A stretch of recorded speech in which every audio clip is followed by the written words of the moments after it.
ability to do the debris in the first place.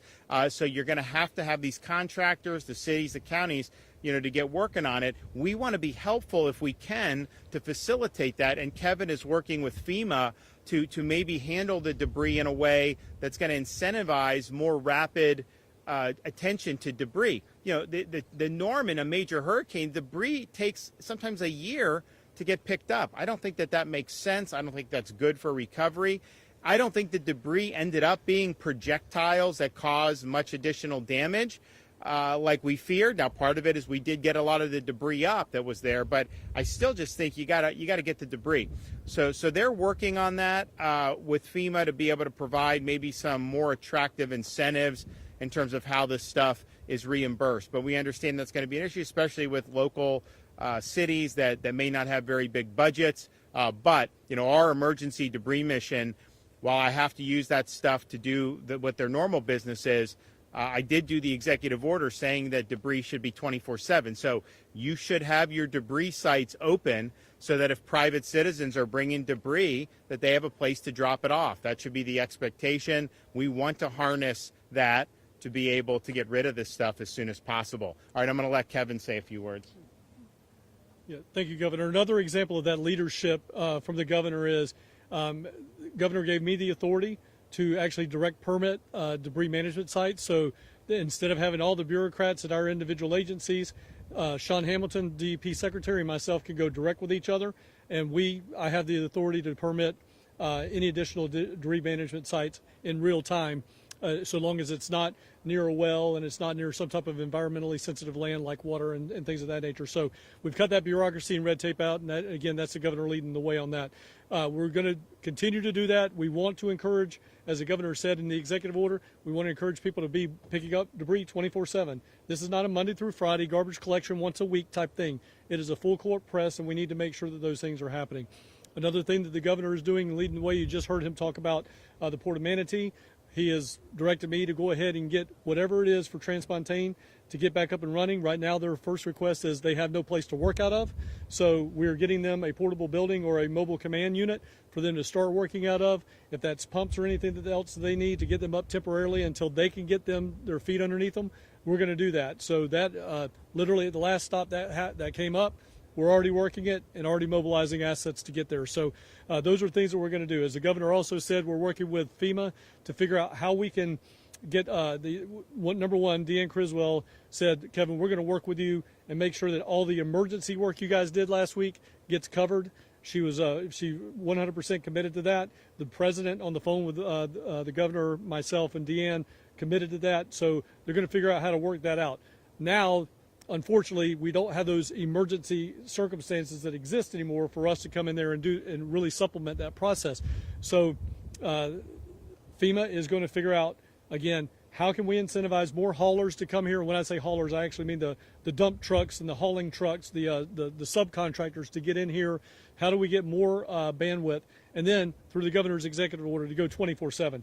This needs to be a 24/7 every day of the week operation, not taking any days off. So we'll do that. In addition to those things, I just want to reiterate, if you need help with housing, you need help with non-congregate sheltering, hoteling, and stuff like that, we have submitted our disaster declaration request. I informed the governor about an hour ago that that has been done. So the expedited disaster declaration request has gone to FEMA. We anticipate that we'll be turning on TSA very quickly. I will say this, the president knew it was coming, the administrator knew it was coming, all of the staff in D.C. knew it was coming, so we're hoping there's going to be a quick turnaround time on that. We got it to them, like I said, about an hour ago, maybe an hour and a half ago. So I look for that declaration response to come probably today. FEMA knows that it's Florida, and we're used to moving Florida fast. So that's a little bit of an update since the last time we talked. I appreciate your leadership, Governor. And so the TSA is the temporary sheltering assistance. So if people, and this is for Helene or for Milton, some people had storm surge, they had to muck and gut. It may take some time to rehab that. You can stay in a hotel for up to 60 days, and it'll likely be extended for perhaps up to 3 to 6 months. So that's an option. Probably more of a live option for people in this part of Florida than maybe the Helene victims in North Florida, like in Taylor County, where there's just not as many hotels. So you will be able to have access to that. We absolutely anticipate that that will get approved.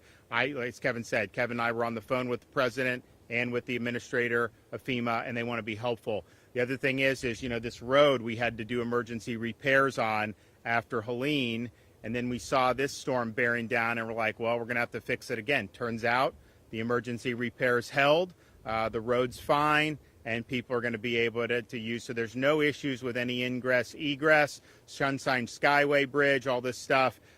We've been out. I think they've cleared cut and toss. 96% of all cut and toss operations are already complete by the Florida Department of Transportation. That's less than 24 hours from the storm fully leaving the state of Florida. So we're doing a great effort. We got a lot of people they're continuing to work. This storm did do damage. It was not the worst case scenario, but it did do damage, and it also did damage to people who had just had to weather the effects of Helene 2 weeks ago. So we understand that that's difficult, and we're going to do all we can to get people back on their feet. Okay, questions? I have one question, Governor DeSantis. Can you talk to me about Port Tampa Bay right now? They don't have power. People are wondering how they can fuel. So I'll let Kevin come in and also add to this, but I don't think Port Tampa Bay suffered much structural damage. They did not have the storm surge that was feared. In fact, it was a negative storm surge. So the issue for them is resuming operations requires the resumption of power. And I know they're working with all the utilities to be able to make that happen.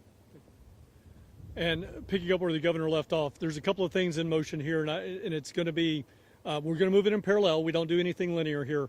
So there's a couple of things at play. Number one, to the heart of the question, we have millions of gallons of fuel inside of tankers that we have already brought into the state of Florida. We've been doing that almost 1 million gallons a day over the last 4 or 5 days at the governor's direction. Number two, parallel to that, we have the Florida Petroleum Marketers Association. I had to get all of that right. The Florida Petroleum Marketers Association is letting us know what stores have the ability to take a generator. And if they don't have a generator, today we're flooding those stores to get a generator hooked up. And then the third layer of that onion, if you will, is if we do not have if we don't have power, we don't have a generator, what is it that we can do at a local level, maybe down to the community level, of bringing in some type of fuel dispensing from a truck or some other type of device? So we're going to keep working that. But at the same time, while we're moving those three things at the same time, we're also communicating with our electrical providers, because it doesn't make sense for us to pour a lot of money into something that's going to correct itself in 12 to 14 or 12 to 24 hours. So it's a balance there of leaning forward with the right resources at the right time and making sure that we're being cost effective. But we will do what's in the best interest of Floridians. We'll get that fuel down to them. Yeah, and I think on the individual at the service station level, I think the issue is 95% just getting the power back on. Kevin's right. We're happy to send a generator, but at the same time, if we're here in Manatee and FPL is going to have it back on within 24 hours anyways, then they'll be fine, right? And we have every expectation that the restoration is going to be rapid, especially considering what's happened in the past. I mean, you go back 10 years, it would take weeks to be able to get power restored. Now you've already had 1.7 million restored less than 24 hours while the storm was still in the state. So I think that's likely what you're going to see. But if a utility says, hey, we just discovered this whole part of the grid got destroyed, this sector is not going to have power then we absolutely want to do the generator. So Kevin is working at multifaceted, but my sense is going to be, as you start to see the restorations, you'll start to see the fuel flowing. And we have supply of fuel. One way or another, we'll be able to get fuel where it needs to go. If we have interruptions with this port situation here, we'll be able to figure out other ways to get the fuel. Okay, thanks, guys. Thanks, Director. Appreciate it very much. Director, thank you. It's a good looking Yeah, hat. There was space for you. Thanks. I've got a fatter, taller head. I love it, actually. It fits me well.